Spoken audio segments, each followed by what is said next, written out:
जनगण मन अधिनायक जय हे भारत भाग्य विधाता। पंजाब सिंध गुजरात मराठा द्राविड़ उत्कल बंगा। विंध्य हिमाचल यमुना गंगा उच्छल जलधि तरंगा। तब शुभ नामे जागे तब शुभ आशीष मांगे। गाए सब जय गाथा जन गण मंगलदायक जय हे भारत भाग्य विधाता। जय हे जय हे जय हे जय जय जय जय हे। भारत माता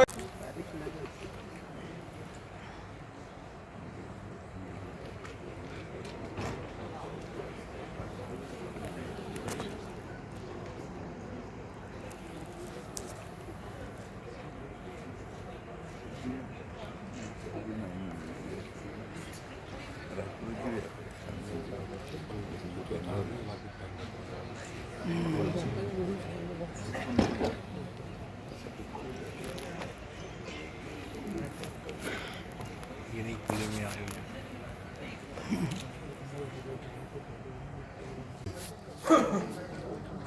रामकिशन जी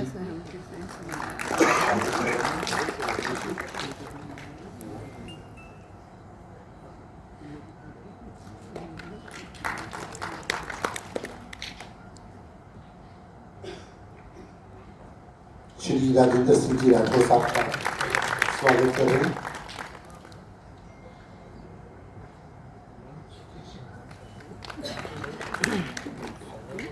श्री गोपाल शर्मा जी का स्वागत कर रहे हैं।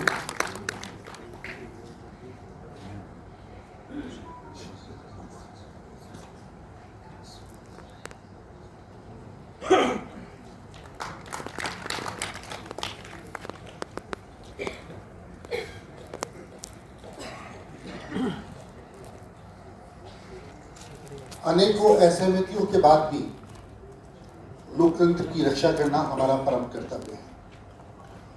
ये सत्य है कि जब जब भी चंद्रशेखर जी की जयंती वो अवसर हमें उपलब्ध कराती है कि हम इस विषय पे बात कर सकें। विषय जैसा आपको मालूम है असहमति और लोकतंत्र। तो हमारे राइटर्स क्लब के बहुत सारे मित्रों ने बहुत सारे नाम हमें सुझाए इस पे कौन अच्छा बोल सकता है इस विषय पे। यूनानी मस्जिद फिर हम लोगों ने ये तय किया कि आरिफ मोहम्मद खान से बेहतर आदमी मिलना हमें बहुत तो इसका कारण बताता हूँ दोस्तों। कारण उसका ये है कि मैं उन लोगों में से हूँ जिनका आरिफ भाई से पुराना परिचय है और बहुत जिम्मेदारी से एक बात कह रहा हूँ कि आज़ाद हिंदुस्तान में असहमति की सबसे बड़ी आवाज़ बन के कोई उभरा था तो आरिफ भाई थे। आप साहबान वाले कदम को याद कर सकते हैं। आसान नहीं होता है, खास करके अपनी खुद की कमेटी के खिलाफ जाकर के कोई स्टैंड लेना, राष्ट्र के हित में कोई स्टैंड लेना, बावाज़े बुलंद अपनी बात को रखना और फिर कुर्सी को भी छोड़ गुजारिश की। उन्होंने कहा ज़रूर आऊँगा, चंद्रशेखर जी के लिए भी आऊँगा और लोकेश कुमार सिंह साहिब के लिए भी आऊँगा। लेकिन मेरी दो शर्तें हैं, अगर ये दो शर्तों को मानो तो मैं आऊँ। आरिफ भाई के हुक्म को हमने सर को कम करके तस्लीम किया। आरिफ भाई यहाँ है, मैं दिल की गहराइयों से उनका इस्तकबाल करता हूँ कि आप तशरीफ लाए, कार्यक्रम समय में बना पाए। Thank you. धन्यवाद। और अब आमंत्रित करने जा रहा हूं, लेकिन उससे पहले सिर्फ 10 सेकंड का समय जरूर लूंगा क्योंकि आदरणीय गोपाल शर्मा जी जो हमारे बीच में मौजूद हैं, एक तो इसकी आवाज़ थोड़ी सी बढ़ा दें ताकि वक्ताओं की आवाज़ वहाँ तक पहुँच सके। आदरणीय गोपाल शर्मा जी यहाँ मौजूद हैं कि ईमानदार स्वतंत्र पत्रकारिता से शुरू होकर कई बड़े संस्थानों को लेते हुए जब आवश्यकता थी एक ईमानदार पत्रकार की, उस समय उनका उदय हुआ था। और ये कहते हुए मुझे कोई अतिशयोक्ति नहीं है कि होती किसी की तरह गिरफ्तार क्यों नहीं और रुकती कहीं ये वक्त की रफ्तार क्यों नहीं, रूबी लिखे जो बात को बेखौफ बेखतर, ऐसा हमारे मुल्क में पत्रकार क्यों नहीं। और इस कवि को पूर्ण किया आदरणीय गोपाल शर्मा जी ने। और अब सदन में भी आप अपनी उसी ईमानदारी के साथ, सच्चाई के साथ खड़े। मैं बहुत से सम्मान के साथ उन्हें इस माइक्रोफोन पर दावत दे रहा हूँ। आदरणीय गोपाल शर्मा जी।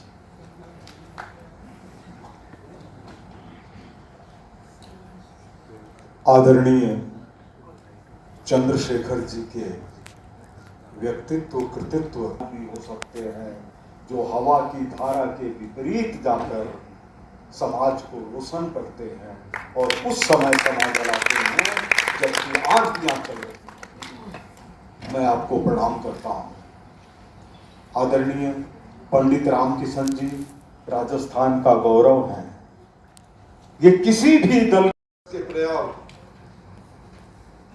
और ईमानदारी के प्रतीक के रूप में जिन्होंने लंबे समय तक राजस्थान की सेवा की, ऐसे पंडित रामकिशन जी देश के अंदर सुचिता की राजनीति, परिवर्तन की राजनीति, जिस पर आजकल लगभग चर्चाएं बंद हो गई, उस व्याख्यानमाला से इस कार्यक्रम को प्रारंभ किया। इसके लिए मैं धन्यवाद देना चाहूंगा। आरिफ साहब, मैं उन सौभाग्यशाली लोगों में से हूं, जब मैं राजस्थान विश्वविद्यालय छात्र संघ का अध्यक्ष था, छात्र संघ का उद्घाटन करने चंद्रशेखर जी पधारे थे। उस एक छोटी सी मुलाकात ने, कहते हैं, उनके व्यक्तित्व में ऐसा चमत्कार था, जो उनसे मिलता था उनका होकर रह जाया करता था।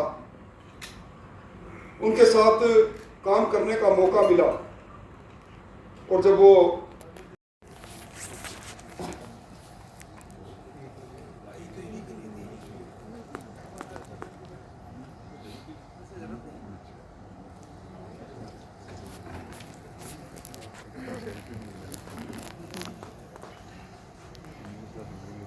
राजस्थान विधानसभा के सम्मानित पूर्व अध्यक्ष श्री देवेंद्र सिंह शेखावत जी, माननीय सभा अध्यक्ष पंडित रामकिशन जी,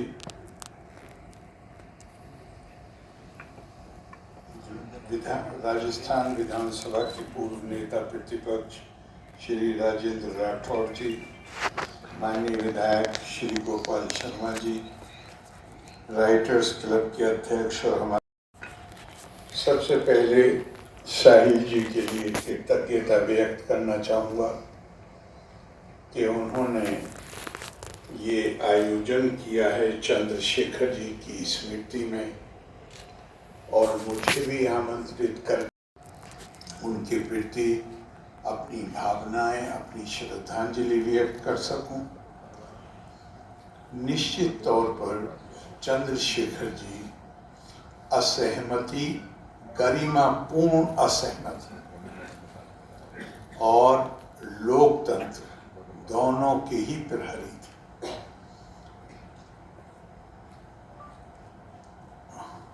अभी शर्मा साहब कह रहे थे कि उनको कैसे याद किया जाए, जो उन्होंने खुद बताया, लेकिन मेरा ख्याल है कि एक साधारण व्यक्ति के दिमाग में, जिसने उन्हें जाना, उन्हें देखा, वो जीवन भर जिस तरह का संघर्ष करते रहे, तो वो एक तरह से बेजुबानों की जुबान बन गए थे, निर्बलों का सहारा बन गए थे और बहुत पक्की उम्र होने के बाद भी नौजवानों की आकांक्षाओं से वो अपने आप को मिलाते थे। और किसी का अगर उसको थोड़ा कविता की भाषा में कहें तो उनका हाल जो मैं महसूस करता था, किसी उर्दू शायर का ने कहा है, खंजर चले किसी पे तड़पते हैं हम अमीर, सारे जहां का दर्द हमारे जिगर में। तो चंद्रशेखर जी वाकई उन्हें पार्टी से भी उनकी जो संवेदनाएं थी, जो उनका करुणा का भाव था, वो केवल उस राजनीतिक दल के लोगों तक सीमित नहीं था जिससे उनका संबंध था। ऐसे चंद्रशेखर जी को याद करने के लिए आपने ये आयोजन किया है, मुझे बहुत खुशी है, इसलिए कि उनका ये चरित्र, और मैं निजी तौर पे भी कह सकता हूँ कि 77 में मैं जब विधानसभा में गया उत्तर प्रदेश की इमरजेंसी के बाद, उससे पहले से वो हमारी उस जमाने में नौजवानों के लिए वो आकर्षण का केंद्र थे, कोई शक की बात ही नहीं। लेकिन मुझे ये कहने में भी कोई हिचक नहीं है कि कई चीज़ों पर मैं उनके पास बहुत जाता था, और वो असहमति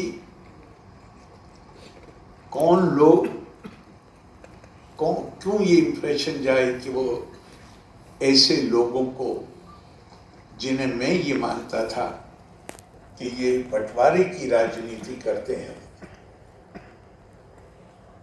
लगता था जैसे वो उनको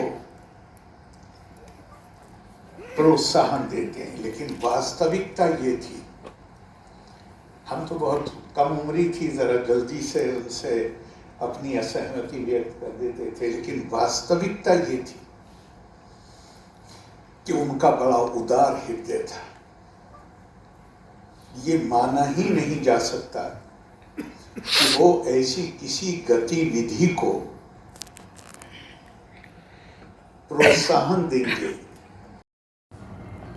ग्रीको रोमन स्टेट्स जो थी, जो लोकतांत्रिक ढांचा था, उससे पहले की बात, और अकेले वैशाली में नहीं, देश में और भी जगह थी, दक्षिण में भी कुछ जगहें थी, जहां पे शासक को उस क्षेत्र के लोग चुनते थे।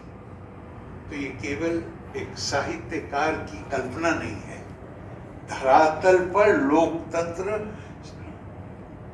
ये कहा जा सकता है कि भारत लोकतंत्र की जननी है, और जब दुनिया में लोग इस कल्पना से परिचित नहीं थे, तब भारत में वो जगहें थी जहां पर लोकतांत्रिक माध्यम से शासक का चयन होता।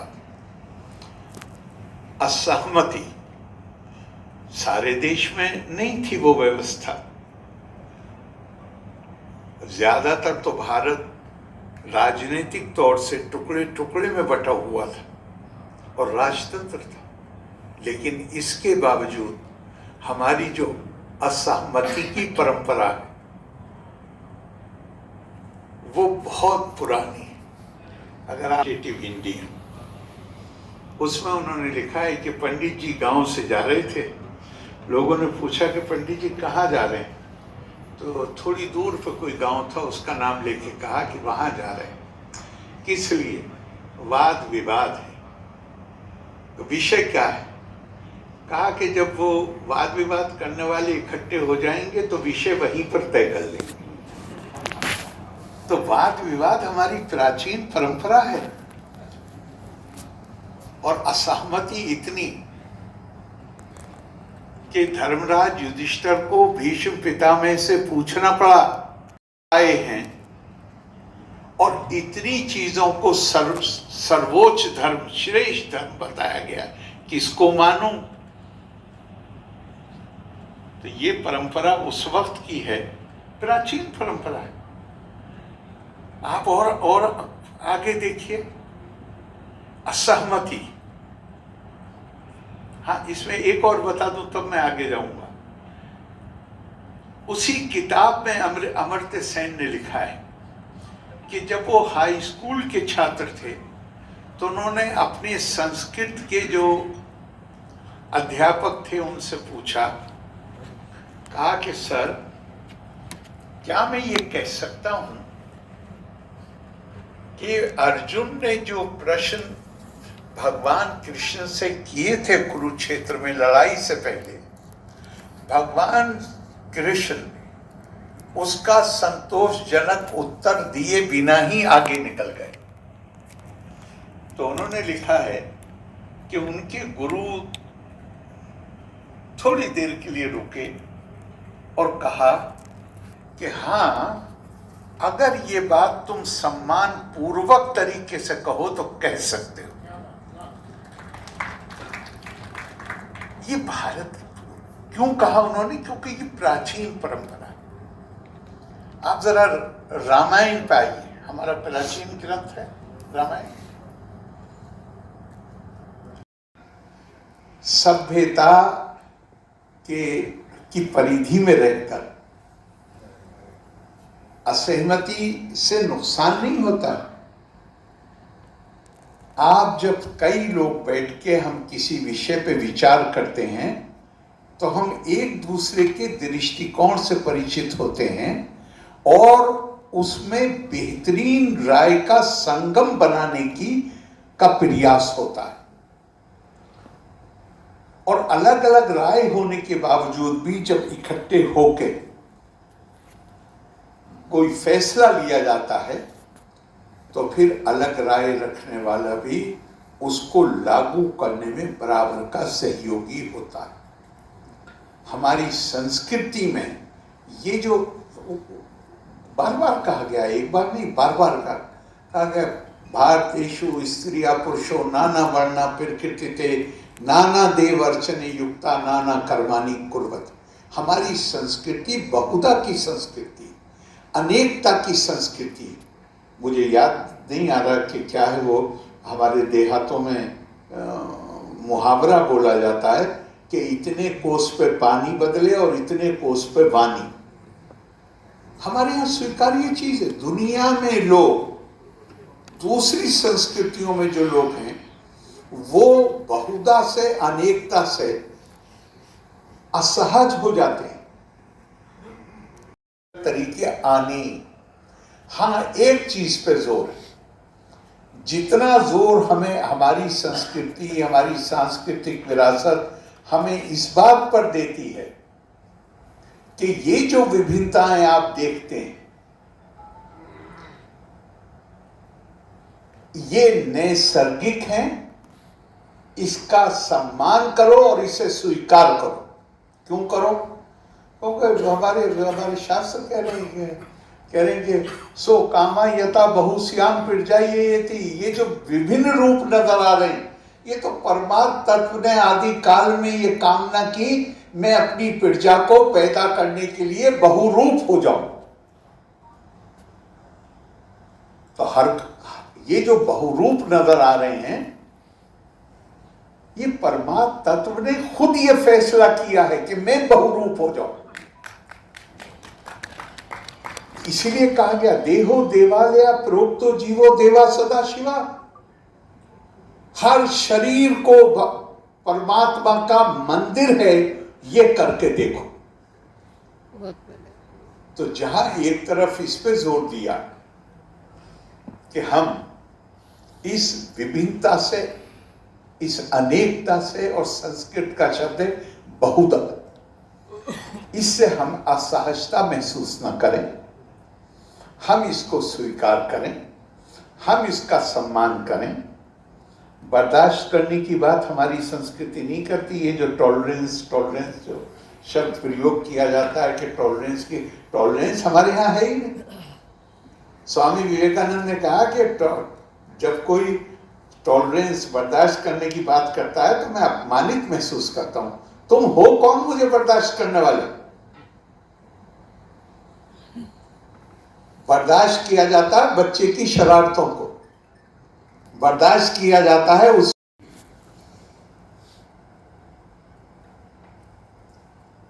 जो कोई ये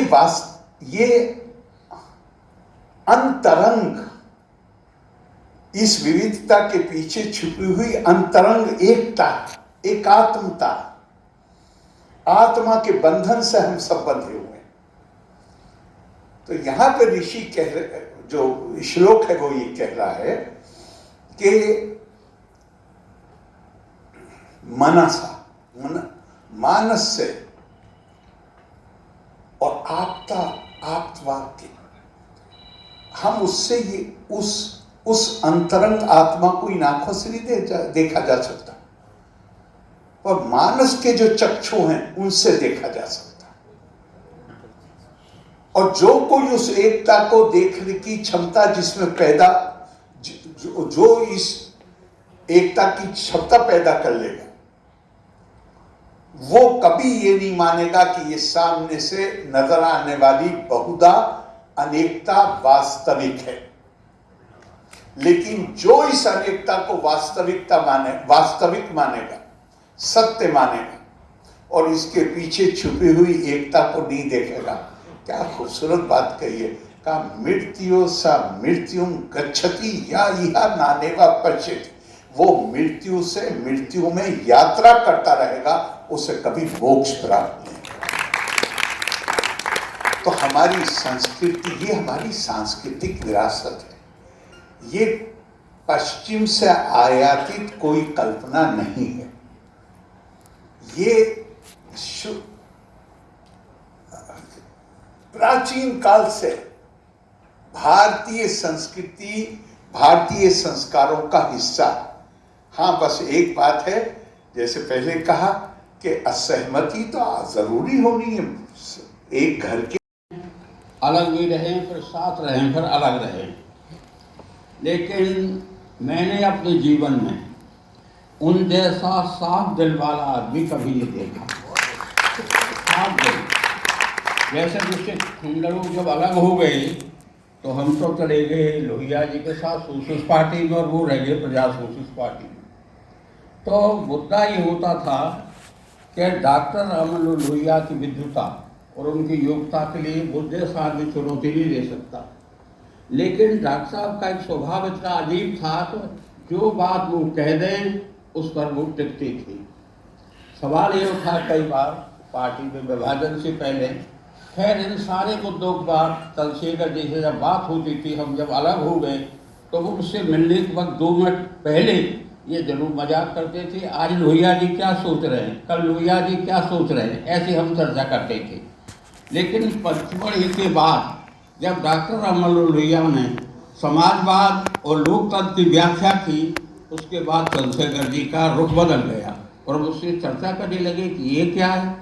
खैर ये मुद्दा तो है चंद्रशेखर जी का, व्यक्ति अधिनायक जय हे भारत भाग्य विधाता, पंजाब सिंध गुजरात मराठा द्राविड़ उत्कल बंगा, विंध्य हिमाचल तब शुभ नामे जागे, तब शुभ आशीष मांगे, गाए तब जय गाथा, जन गण मंगल नायक जय हे भारत भाग्य विधाता, जय हे जय हे जय हे जय जय जय जय हे भारत माता की जय, वंदे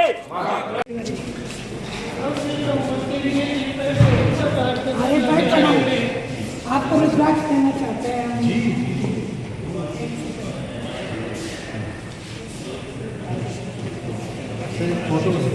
आइए आइए जल्दी आइए, जल्दी आइए। उन्होंने हमारी चुनौतियों को समझने का प्रयास किया था।